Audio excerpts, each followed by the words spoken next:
The mahogany boardroom doors of Reynolds Technologies felt heavier than usual that morning. Maybe it was the weight of the proposal in my briefcase, or maybe it was the knowledge that behind those doors sat 12 men who'd already decided I was too young to have a voice. At 26, I was the youngest executive in the company's history. My rapid rise from entry-level analyst to director of strategy had sparked whispers in every corner of our Chicago headquarters. Some said it was luck. Others hinted at family connections. None of them knew I'd spent the last year quietly acquiring shares through shell companies, preparing for this very day. Miss Chun. Robert Maxwell's voice dripped with faux courtesy as I entered. He'd been interim CEO since my father's death 6 months ago, and he wore the role like an ill-fitting suit, flashy but wrong at the edges. We weren't expecting you at this meeting. I smiled, taking my seat at the far end of the table. I'm still a board member, Robert. Even if some seem to forget that.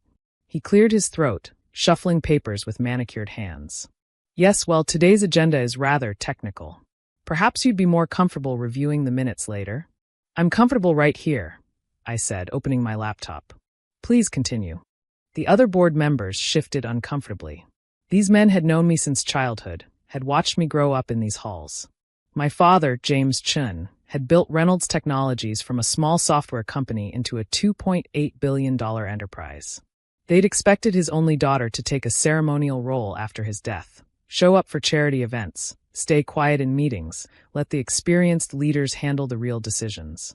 They didn't know that every summer internship, every holiday spent shadowing my father, every late night poring over company reports had been preparation for this moment.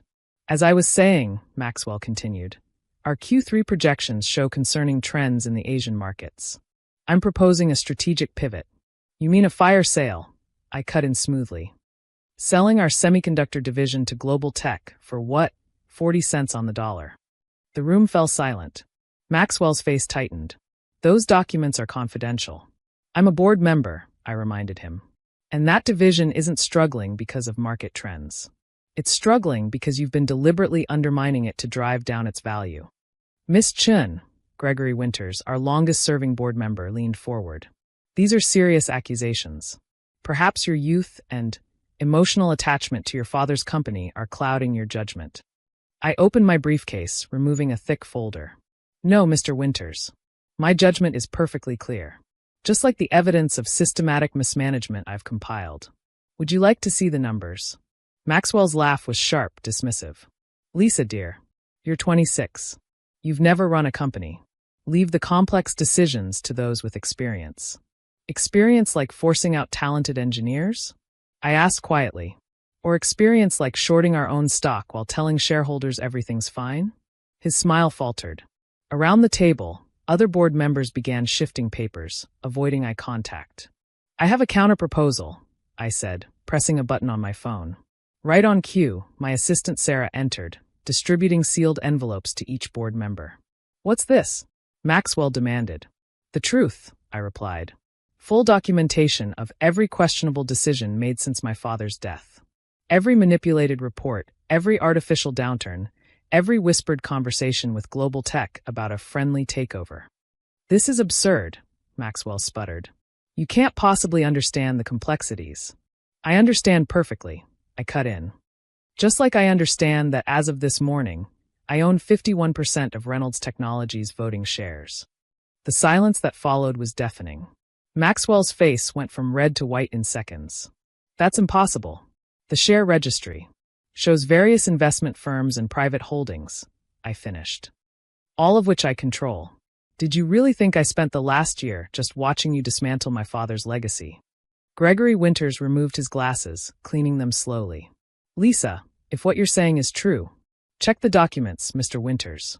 Everything's there, including the share transfers confirmed this morning. Maxwell stood abruptly, his chair scraping against hardwood. This is a trick. Some naive power play. Sit down, Robert, I said quietly. Or should I share the email thread about your planned golden parachute after the global tech sale? He sank back into his chair, deflated. Around the table, board members were frantically flipping through the documents, their faces showing a mix of shock and dawning comprehension. As controlling shareholder, I continued, I'm calling for an immediate vote on leadership. Unless anyone objects.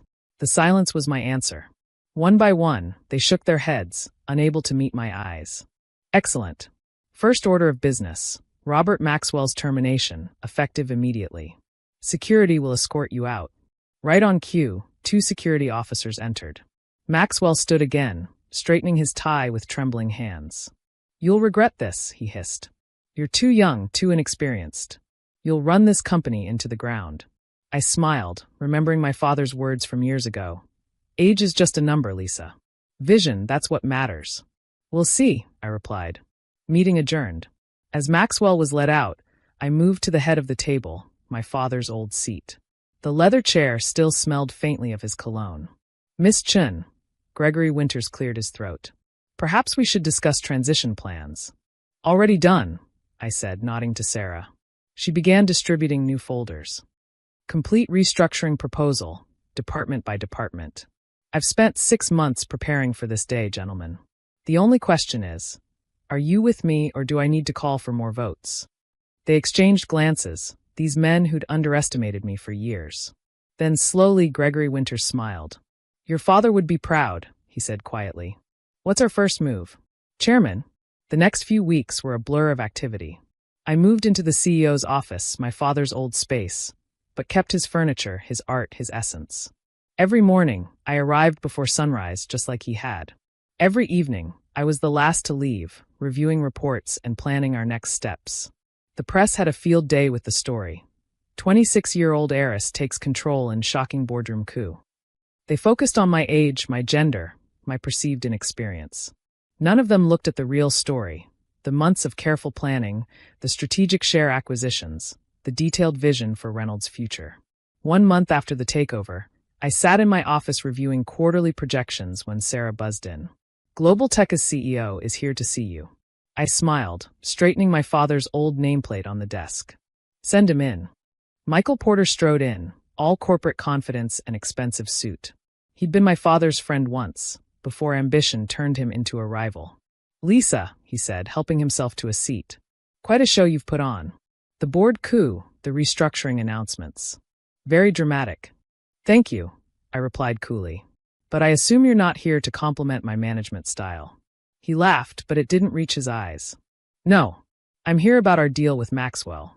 The semiconductor division is no longer for sale, I finished. In fact, we're doubling its research budget and expanding the team. His smile vanished. We had an understanding. You had an understanding with a corrupt executive who's no longer with the company. I have an understanding of our true market value. Listen, he leaned forward, voice dropping. You're young, new to this game. Don't make enemies you don't need. I met his gaze steadily. I'm not making enemies, Michael. I'm protecting what's mine. The deal is off. Feel free to show yourself out. After he left, Sarah appeared with fresh coffee and a stack of resumes. The engineering team you wanted to recruit? 3 have already accepted offers to return. I nodded, thinking of the talented people Maxwell had pushed out. Good. Get them started on the quantum computing project immediately. That's our future, not selling ourselves piece by piece. The next board meeting was different. Gone was the condescension, the dismissive glances, the whispered doubts. Instead, there was attention, sharp, focused, maybe even a little afraid. I walked them through our new strategy. Aggressive expansion in emerging technologies, strategic acquisitions in the AI sector, doubled research budgets across all divisions. The numbers were bold, the timeline aggressive. This is ambitious, Gregory Winters said carefully. It's necessary, I corrected. We've played safe too long, let others set the pace. That ends now. By the 3rd month, our stock had risen 40%. The semiconductor division, far from struggling, was introducing breakthrough technology in quantum processing. The press narrative shifted from heiress takes control to tech prodigy revolutionizes industry. I kept my father's old photos on the office walls, reminders of the legacy I was building on. Sometimes, late at night, I'd look at them and wonder what he'd think of all this. One evening, as I reviewed acquisition proposals, Sarah buzzed in. Robert Maxwell is in the lobby. He's demanding to see you. I thought for a moment. Send him up. He looked different. Cheaper suit, grayer hair, the polished confidence replaced by desperate energy. You've done well, he said without preamble. Better than I expected. That wasn't difficult, I replied. Your expectations were rather low. He paced the office, glancing at the photos, the awards, the evidence of success he'd never achieved. I was wrong about you.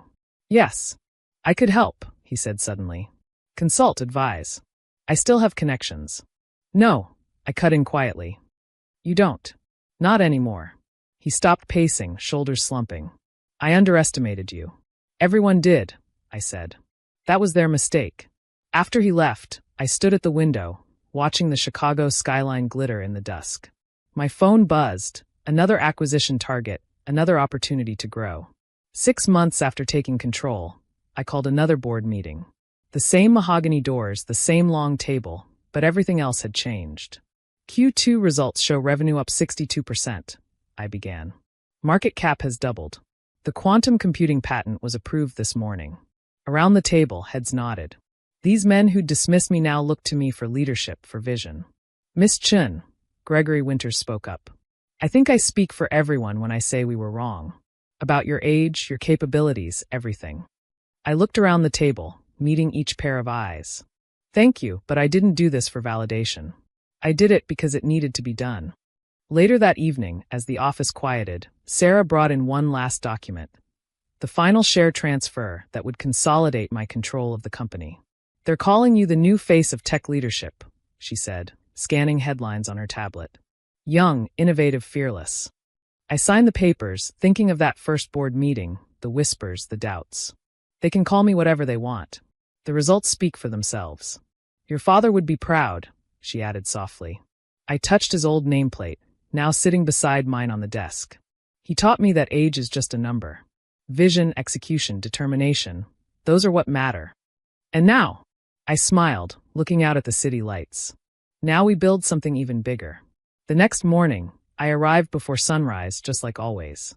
The boardroom doors felt lighter now, the mahogany worn smooth by success and certainty. Inside, I took my seat at the head of the table. Not just a seat anymore, but a symbol of what happens when determination meets opportunity, when youth meets vision, when everyone's expectations become fuel for something extraordinary. The company wasn't just surviving anymore. It was revolutionizing industries, setting trends, breaking barriers. And me? I wasn't just James Chen's daughter anymore. I was chairman, CEO, leader, not despite my age, but because I'd never let it define me. If you've ever been told you're too young, too inexperienced, too anything to achieve your dreams, remember this. Age is just a number. Vision, determination, and careful planning, those are what truly matter. And sometimes the best response to you can't is simply to do it anyway, quietly and strategically, until success becomes too loud to ignore. Subscribe for more stories about breaking barriers, defying expectations, and building legacies that matter. Because every success story starts with someone saying, you can't, and someone else proving them wrong. Thanks for watching. See you again in the next video. Stay stunned.